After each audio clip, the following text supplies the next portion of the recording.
با مقصد بلندبرداشتن حس خودشناسی جوانان، حفظ ارزش‌های ملی و دولتی، اینچنین جلب این قشر سازنده و ترغیب و تشویق دستاوردهای دولت صاحب‌استقلال تاجیکستان از 26 تا 30 اپریل سال روان فوروم جوانان در موضوع دریافت راه‌ها و ابزارهای استفاده شبکه‌های اجتماعی به منفعت‌های ملی و ترغیب ارزش‌های دولتداری و دولتسازی در چند شهر و ناحیه‌های مملکت برگزار کرده می‌شود.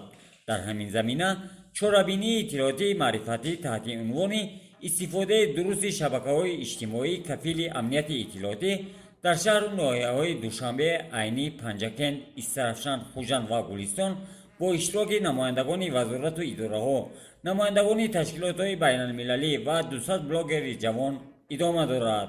27 اپریل هیئت اشتراک کنندگان این چورابینی به ناحیه عینی ولایت سوغ تشریف آوردند. در ناحیه عینی مهمانان را کارمندان بخش کار با جوانان و ورزش، جوانان فعال و مسئولین ناحیه صمیمانه استقبال گرفتند. مورد ذکر است که دوام سالهای صاحب استقلالی تحت راهنمایی‌های اساسگزار صلح و وحدت ملی پیشوای ملت پرزیدنت جمهوری تاجیکستان محترم امامعلی رحمان در سمت دستگیری جوانان تدبیرهای مشخص عملی کرده شد. جوانان کشور نیز با استفاده از شرایطی برای آنها فراهم آورده دولت و حکومت مملکت وظیفه‌های خود را با مسئولیت بلند در نزد جامعه اجرا می‌نمایند و همچون نسل تشبثکار و آینده‌ساز در سراسر مملکت با کارهای بنیادگرانه و سازنده مشغول می‌باشند. اشتراکداران چورابینی از موضع‌های زیبای ناحیه عینی دیدن نموده، همچنین به دهه زاسون زادگاه شاعر نقیبخان طغرل احراری تشریف آوردند و آرامگاه شاعر را زیارت نمودند. نیمه دومی روز هیئت مهمانان به شهر پنجکند رفتند. در درآمدگاه شهر مهمانان را مسئولان و جوانان فعال با خوشنودی استقبال نمودند.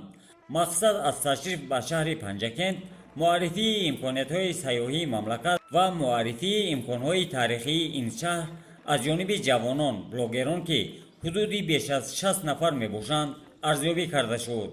همین طور مهمانان از آرامگاه استاد رودکی، یادگاری سرزم باسان و آثارخانه تاریخی کشورشناسی شهر بازدید به عمل آوردند. کمیته کار با جوان ورزش نزدیک حکومت جمهوری تاجیکستان در دایره نقشه چورابینی‌ها بخشیده به ماهواره جوانان روزهای 26 30 اپریل سال 2023 یک چورابینی فرهنگی، هنری، سیاحی را با اشتراک بلاگران جوان، با اشتراک ژورنالیستان، با اشتراک جوانان فعالی که استفاده برندگان فعال شبکه‌های اجتماعی میباشند برگزار نموده ایستاده است که در دایره این چورابینی ما روز 27 اپریل از مکان‌های سیاحی، تاریخی و فرهنگی ناحیه عینی به مثال آرامگاه نقیبخان طغرل، موزه ناحیوی ناحیه عینی و از موضع‌های تاریخی شهر پنجکند به مثال آرامگاه شاعر بزرگوار تاجیک استاد ابو عبدالله رودکی، موزه شهری و از تاریخ شهر کهن بنیاد تاجیکان، شهر سرعظم از نزدیک شناس گردیدیم.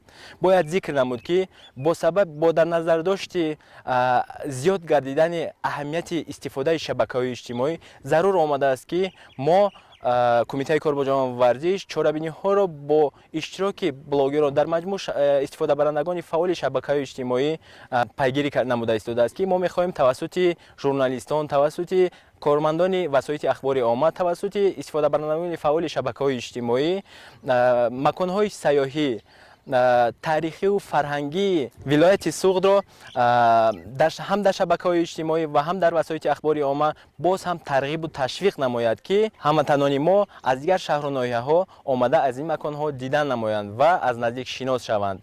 بلاگران جوان از موضع‌های سیاحی و تاریخی شهر و دستاوردهای هنرهای مردمی دیدن نموده توسط صحیفه‌های اجتماعی خود که هر یک زیاده از 100,000 ابونه‌چی دارند این مکان‌ها را معرفی می‌نمایند. در تاجیکستان 3000 یادگاری تاریخی موجود است که هر کدام آن توجه عالمان معروف وطنی و خارجی و سیاحان و مهمانان را به خود جلب می‌نماید. سرعظم یکی از چنین یادگاری‌های کهن به شمار می‌رود و تاریخی بیش از 5500 ساله دارد. معنی این جاینام تاریخی سریزمین یا سرزمین را ifade می‌نماید که دلیل قاطع تاریخ پرافتخار و دیرینه خلق تاجیک می باشد.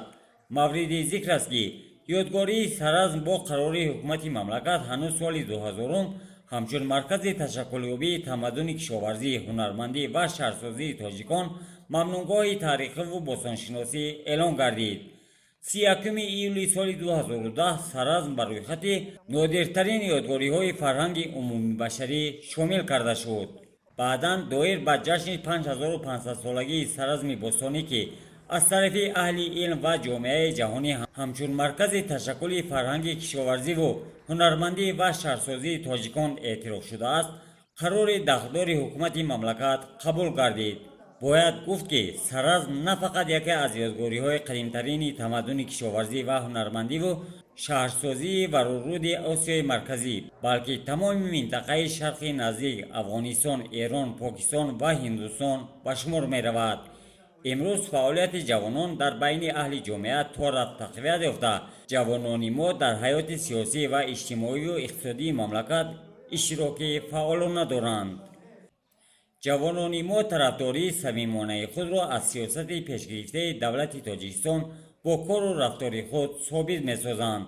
باید ذکر نمود که با نظرداشت زیاد گردیدن اهمیت شبکه‌های اجتماعی و نقش استفاده برندگان آن در رشد دولت و جامعه ضرورت زیاد نمودن چاره‌بینی‌ها جهت فهمانیدن استفاده درست و عاقلانه آنها به میان آمده است. عین زمان شبکه‌های اجتماعی نه تنها با مقصد معاشرت استفاده کرده می‌شوند، بلکه برای پیشبرد تجارت، اینچنین برای پهن کردن اطلاعات از جهت اجتماعی مهم فعالانه استفاده می‌شوند.